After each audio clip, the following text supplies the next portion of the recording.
One more thing. After this week, is it clear that the Heat need to make a trade? And does it have to be for Ja Morant? Or is there another target that could help shore up the front court?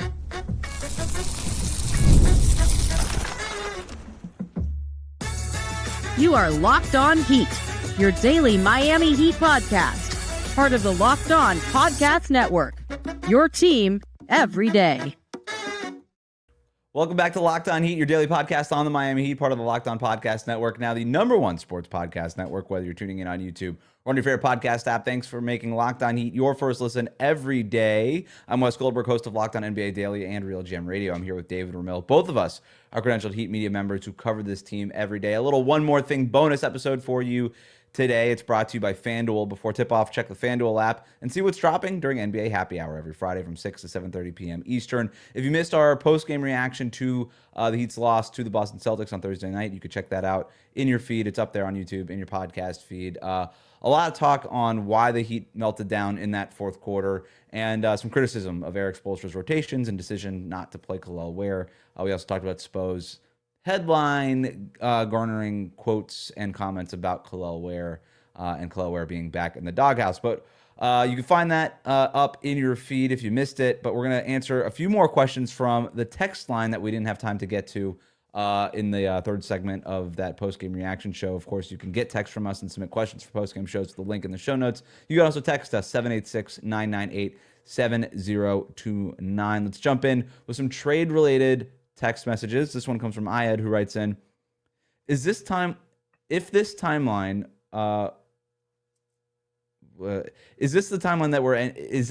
ending with, geez, that was tough for me. We'll get through it. Is this timeline ending with Giannis and Ja to the Heat? And if so, what would it take? Could it work if the Heat get Giannis, Ja, Ty Jerome, Giannis Antetokounmpo, Cole Anthony, the Bucks get Tyler Hero, Andrew Wiggins, Kaspersky Akachonas, and a Heat first-round draft pick, and the Grizzlies get Terry Rozier, Simone Fontecchio, and Nikola Jovic in a second-round pick from Miami? Oh. So it's a lot of stuff going out. We don't need to necessarily detail the nitty-gritties of that particular trade, but the idea that the Heat might have enough to go get Ja Morant and then also potentially go get Giannis, that to me is interesting. David, what do you think?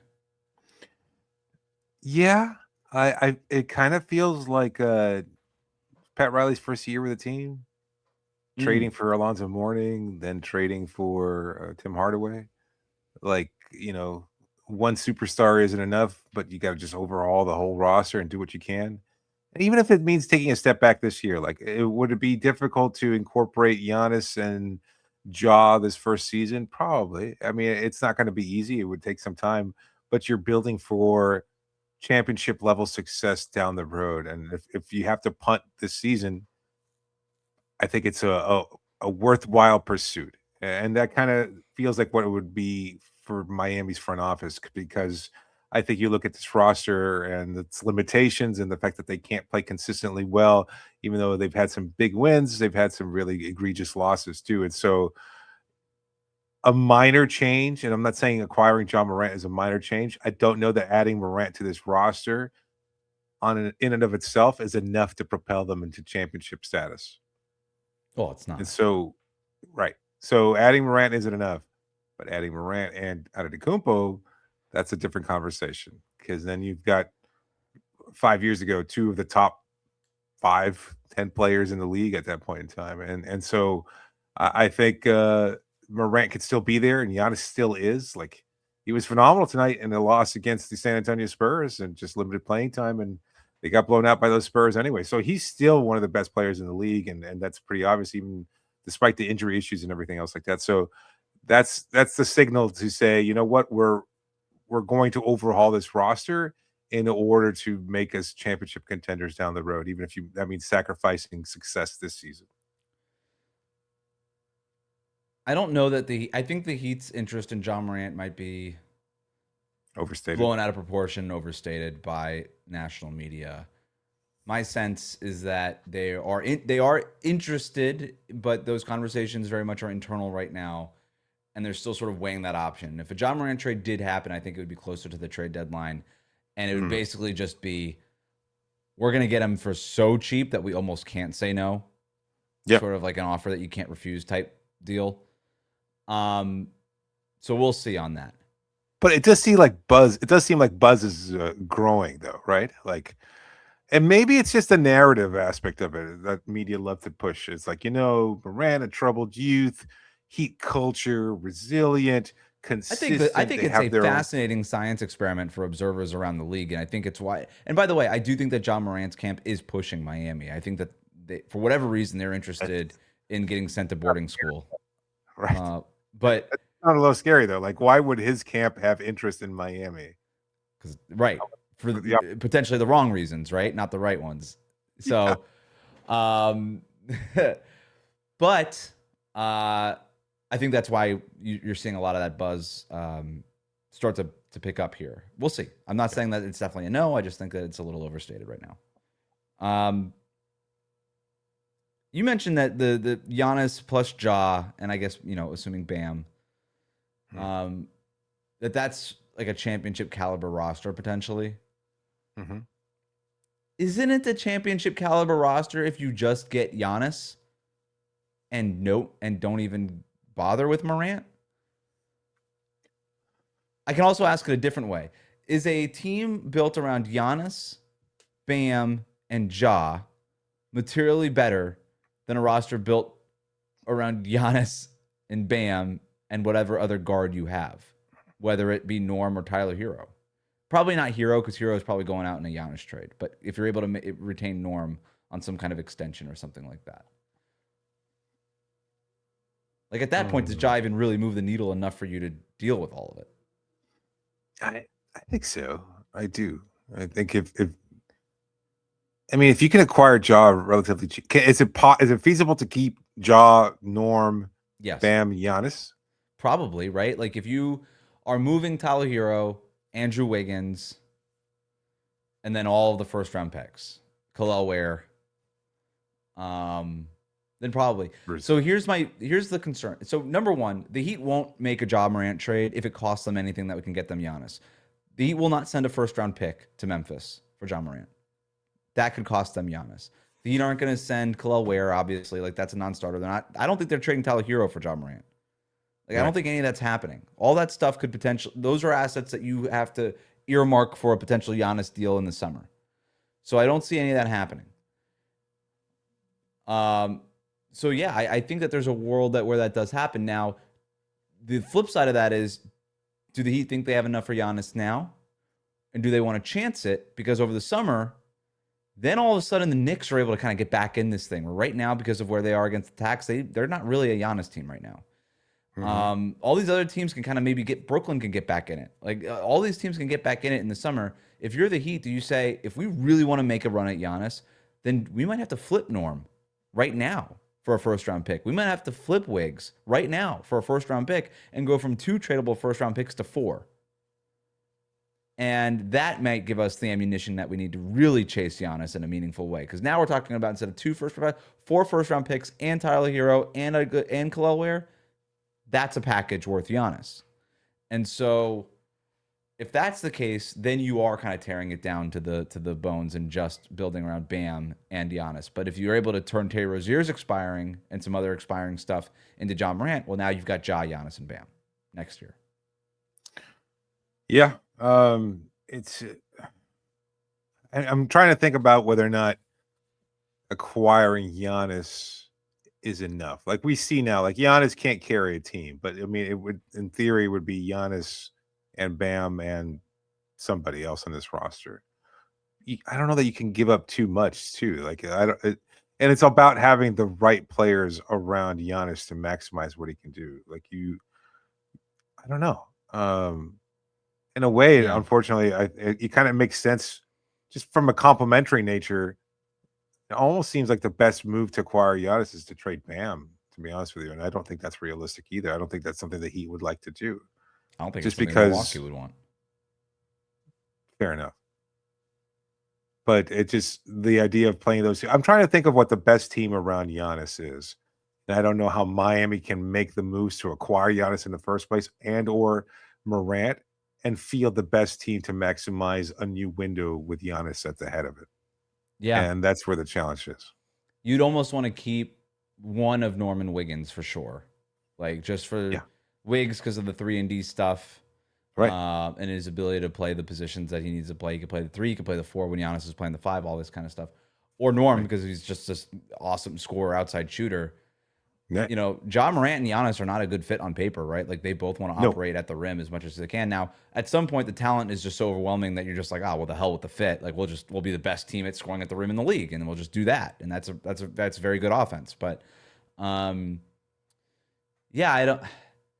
To your point, that seems like a lot, right? Because you are essentially giving up Norm, Wiggins, and Hero, all who would be very good complementary players, to go get Giannis.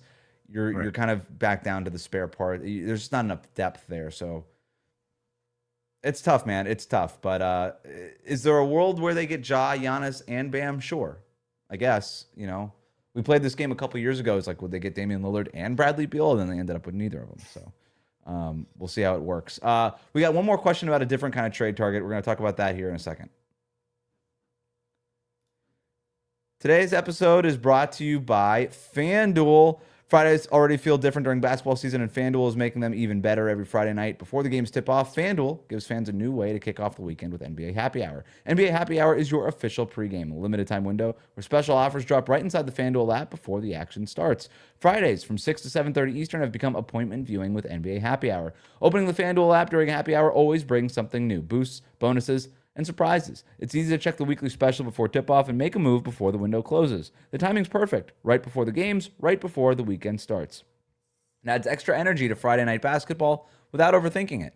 So before tip-off, check the FanDuel app and see what's dropping during NBA Happy Hour. Every Friday from 6 to 7:30 p.m. Eastern, a little basketball, a little action, and a whole lot of Friday energy. That's NBA Happy Hour, only on FanDuel, the official sportsbook partner of the NBA. This question comes from Malachi, who writes in, with Miami's lack of depth at the front court spot, should the Heat pursue Jonathan Kaminga to help stabilize that part of the team, especially with the inconsistency from Kel'el Ware and Nikola Jovic? David, your thoughts on Jonathan Kaminga, who demanded a trade on Thursday, according to Shams, from the Golden State Warriors? Yeah, I think the consensus during the summer, before they traded for Powell, it was, I guess you could take a chance on a young player like Kaminga and see whether or not he might wind up boosting the team's offense, etc. But I don't know that he makes as much sense this time around, to be honest with you. Like, I get the idea of adding a player like that, a younger player that fits a different kind of window and everything else like that, but I don't know that he's a good enough player to say we're going to lean into a semi quote unquote youth movement, because I don't know. It just doesn't seem like he's the kind of player that you can effectively build around, or kind of have like a long-term vision for him making the most of his tenure here in Miami. So I don't know. To be honest with you, I would kind of stay away from the Kaminga experience. I don't think it's the kind of player that's really going to significantly help Miami. A limited player, young enough maybe that you can kind of help him mature to the player that he's capable of being, but that's also a risk. And if that's the case, I don't know if you want to take him on and wind up having to pay him more down the road also, and see what he can evolve into. So how do you feel about it? Because I know you know about Kaminga, and you've had some strong opinions about him in the past. What's your thoughts on adding Kaminga to this roster? Pass. Straight up, huh? Like, right, no debate. I'm not into it. Like, stabilize this part of the team. Jonathan Kaminga and stabilize shouldn't be used in the same sentence. Like, Kaminga, unless it's to say he does not stabilize. Right, you put the word "not" in between them. It's, Kaminga doesn't do any of the things that would stabilize. I think Kaminga could be a fine player somewhere. I don't think he can be in Golden State. I never thought it would work there, and I was right. And I don't think it would work in Miami. He's not a floor spacer. He can't play with Bam then. I don't know that he could play with Kel'el, right? Like, he's not a floor spacer. That's tough. He needs the ball in his hands. He's not a good rebounder. He can be when he wants to be, but then you're kind of recruiting this whole issue of, all right, like, are we just we're gonna be coaching Kel'el hard and we're gonna be coaching Kaminga hard? Like, that's just a lot of guys that we got to coach hard right now. That's a lot of bandwidth with two young players who are supremely talented, no question about it. Physical gifts, through the roof. But I think you really just want to be dealing with one of those guys. And the other part of this too is, the best version of Kaminga, I don't even know if that version makes sense for the Heat, right? Like, I think, like, what's the best version of Julius Randle? Who's a good player. But that to me is like the optimal version of Jonathan Kaminga. And I don't know that that's exactly what the Heat are looking for either. I'm in on second draft guys. I'm in on taking chances on young guys. But I'd rather get them at some point in their rookie contract too, because the other thing is he's making $22.5 million this year. And then he's got a team option for 24.3 next year. Right. To get him, you're gonna have to give up real things, right? Like the Warriors are not taking Terry Rozier's expiring for Right. Kaminga. That doesn't make sense. They could just decline the club option, walk away from it if they want the money. But the Warriors want helpful players for Kaminga. All the reporting out of Golden State is that they're looking to make like an upgrade on their roster, right? They're not looking for a salary dump here. It's going to cost you Wiggins probably, right? Or Norm Powell. It's going to cost you one of those guys, and that's just like, no, we're not going anywhere. Like Powell for Kaminga is a no. Wiggins for Kaminga could be interesting if we're talking about, okay, let's take that step back into a youth movement here. And you could potentially get off of the Wiggins long-term money. But I don't know. It's just like, again, for what? For a chance on Kaminga? It's just not going to be the right fit. To me, don't recruit your problems. Kaminga's intriguing and all these things, but this to me would be a pass. It's just not. I don't know that the juice is worth the squeeze. In other words. Anything else on this? No, I think you said it best. I think it's a no for both of us. Thanks for tuning in to a bonus episode here of Locked On Heat. Make sure you subscribe, follow Locked On Heat so you get all the latest episodes. Have a great weekend, everybody. Enjoy your Martin Luther King Day. We will be back for with episodes at the beginning of next week.